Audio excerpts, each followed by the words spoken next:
Hello and welcome to the Pros Thanksgiving Special. This year we will feature The Night Before Thanksgiving, an original short story by Sarah Orne Jewett.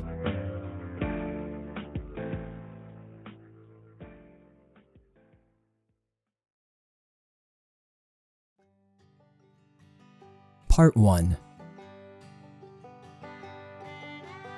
There was a sad heart in the low-storied, dark little house that stood humbly by the roadside under some tall elms. Small as her house was, old Mrs. Robb found it too large for herself alone. She only needed the kitchen and a tiny bedroom that led out of it, and there still remained the best room and a bedroom with the low garret overhead. There had been a time after she was left alone, when Mrs. Robb could help those who were poorer than herself. She was strong enough not only to do a woman's work inside her house, but almost a man's work outside in her piece of garden ground. At last, sickness and age had come hand in hand, those two relentless enemies of the poor, and together they had wasted her strength and substance. She had always been looked up to by her neighbors as being independent, but now she was left lame-footed and lame-handed, with a debt to carry and her bare land and the house ill-provisioned to stand the siege of time. For a while she managed to get on, but at last it began to be whispered about that there was no use for anyone so proud. It was easier for the whole town to care for her than for a few neighbors, and Mrs. Robb had better go to the poorhouse before winter and be done with it. At this terrible suggestion, her brave heart seemed to stand still. The people whom she cared for most happened to be poor, and she could no longer go into their households to make herself of use.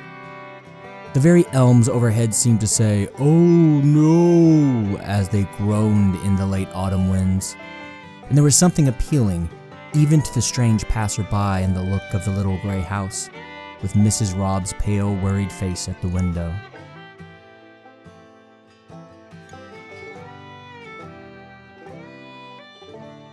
Part 2. Someone has said that anniversaries are days to make other people happy in, but sometimes when they come they seem to be full of shadows and the power of giving joy to others, that inalienable right which ought to lighten the saddest heart, the most indifferent sympathy.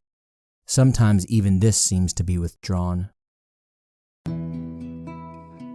So poor old Mary Ann Robb sat at her window on the afternoon before Thanksgiving and felt herself poor and sorrowful indeed. Across the frozen road she looked eastward over a great stretch of cold meadowland, browned and windswept and crossed by icy ditches. It seemed to her as if before this, in all the troubles that she had known and carried, there had always been some hope to hold, as if she had never looked poverty full in the face and seen its cold, pitiless look before. She looked anxiously down the road, with a horrible shrinking and dread at the thought of being asked, out of pity, to join in some Thanksgiving feast. But there was nobody coming with gifts in hand. Once she had been full of love for such days, whether at home or abroad, but something chilled her very heart now. Her nearest neighbor had been foremost of those who wished her to go to the town farm, and he had said more than once that it was the only sensible thing. But John Mander was waiting impatiently to get her tiny farm into his own hands. He had advanced some money upon it in her extremity and pretended that there was still a debt, after he cleared her wood lot to pay himself back. He would plow over the graves in the field corner and fell the great elms, and waited now like a spider for his poor prey. He often reproached her for being too generous to worthless people in the past and coming to be a charge to others now. Oh, if she could only die in her own house and not suffer the pain of homelessness and dependence. It was just at sunset, and as she looked out hopelessly across the gray fields, there was a sudden gleam of light far away on the low hills beyond. The clouds opened in the west and let the sun shine through. One lovely gleam shot swift as an arrow and brightened a far cold hillside where it fell. And at that same moment, a sudden gleam of hope brightened the winter landscape of her heart. "There was Johnny Harris," said Mary Ann Robb softly. "He was a soldier's son, left an orphan and distressed. Old John Mander scolded, but I couldn't see the poor boy in want. I kept him that year after he got hurt, spite of what anybody said, and he helped me what little he could. He said I was the only mother he'd ever had. 'I'm going out west, Mother Robb,' says he. 'I shan't come back till I get rich.' And then he'd look at me and laugh, so pleasant and boyish. He wasn't one that liked to write. I don't think he was doing very well when I heard. There, it's most 4 years ago now. I always thought if he got sick or anything, I should have a good home for him to come to. There's poor Ezra Blake, the deaf one too. He won't have any place to welcome him." The light faded out of doors, and again Mrs. Robb's troubles stood before her. Yet it was not so dark as it had been in her sad heart. She still sat by the window, hoping now, in spite of herself, instead of fearing, and a curious feeling of nearness and expectancy made her feel not so much lighthearted and lightheaded. "I feel just as if something was gonna happen," she said. "Poor Johnny Harris, perhaps he's thinking of me if he's alive." It was dark now out of doors, and there were tiny clicks against the windows. It was beginning to snow, and the great elms creaked in the rising wind overhead. Part 3. A dead limb of one of the old trees had fallen that autumn, and poor firewood as it might be, it was Mrs. Robb's own, and she had burnt it most thankfully. There was only a small armful left, but at least she could have the luxury of fire. She had a feeling that it was her last night at home, and with strange recklessness began to fill the stove as she used to do in better days. "It'll get me good and warm," she said, still talking to herself as lonely people do. "And I'll go to bed early. It's coming on to storm." The snow clicked faster and faster against the window, and she sat alone thinking in the dark. "There's lots of folks I love," she said once. "They'd be sorry I ain't got nobody to come, and no supper the night afore Thanksgiving. I'm dreadful glad they don't know." And she drew a little nearer to the fire and laid her head back drowsily in the old rocking chair. It seemed only a moment before there was a loud knocking, and somebody lifted the latch of the door. The fire shone bright through the front of the stove and made a little light in the room. But Mary Ann Robb waked up frightened and bewildered. "Who's there?" she called, as she found her crutch and went to the door. She was only conscious of her one great fear. "They've come to take me to the poorhouse," she said, and burst into tears. There was a tall man, not John Mander, who seemed to fill the narrow doorway. "Come, let me in," he said gaily. "It's a cold night. You didn't expect me, did you, Mother Robb?" Dear me, what is it?" she faltered, stepping back as he came in and dropping her crutch.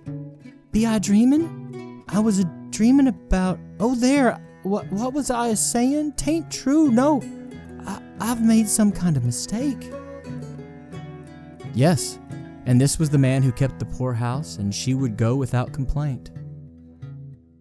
They might have given her notice, but she must not fret. Sit down, sir," she said, turning toward him with a touching patience.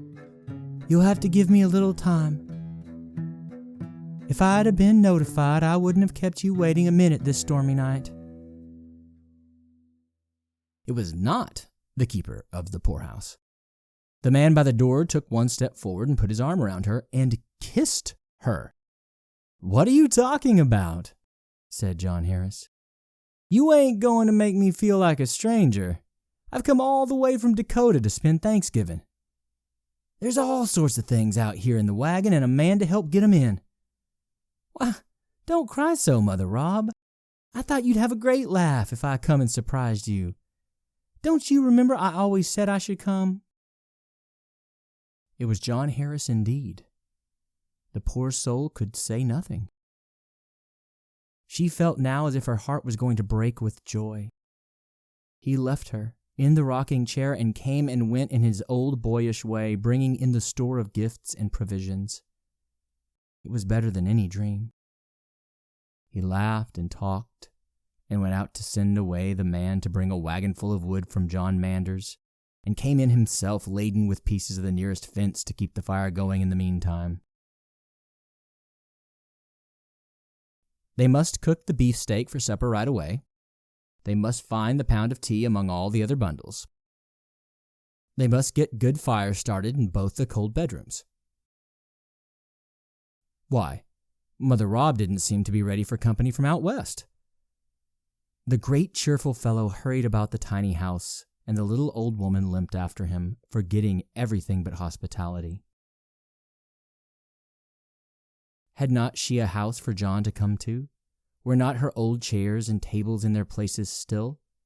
And he remembered everything, and kissed her as they stood before the fire as if she were a girl.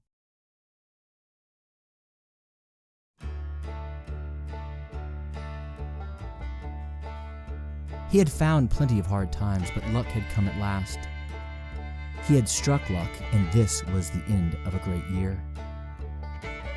No, I couldn't seem to write letters. No use to complain of the worst, and I wanted to tell you the best when it came. And he told it while she cooked the supper. No, I wasn't going to write no foolish letters, John repeated. He was afraid he should cry himself when he found out how bad things had been. And they sat down to a supper together just as they used to do when he was a homeless orphan boy, whom nobody else wanted in winter weather while he was crippled and could not work. She could not be kinder now than she was then, but she looked so poor and old. He saw her taste her cup of tea and set it down again with a trembling hand, and a look at him. No, I wanted to come myself, he blustered, wiping his eyes and trying to laugh. And you're going to have everything you need to make you comfortable as long as you live, Mother Rob. I can guarantee that. She looked at him again and nodded, but she did not even try to speak. There was a good hot supper ready, and a happy guest had come. It was the night before Thanksgiving.